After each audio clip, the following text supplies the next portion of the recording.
This is Gaji Mahbub before you and welcome to Jain English Academy.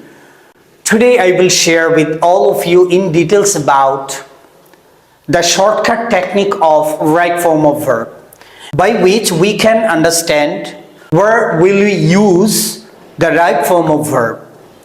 Okay, let's get it started our today's class. 6 techniques of right form of verb. Technique 1. Number 1, preposition plus V1 plus ing, infinitive 2 plus V1. Number 3, সাবজেক্টের জায়গায় verb বসলে V1 plus ing হয়ে যায়। তুমি যদি একটি simple বাক্যে দুটি ভার্ব পাও, দ্বিতীয় ভার্বটির সাথে ing যুক্ত হবে। পয়েন্ট 5, তুমি যদি কোনো সেন্টেন্সে এই ফ্রেজাল ওয়ার্ডস গুলো দেখতে পাও তো মনে রাখবা ইত্যাদি ফ্রেজাল ওয়ার্ডস গুলোর পর সর্বদা V1 plus ing হয়ে যায়।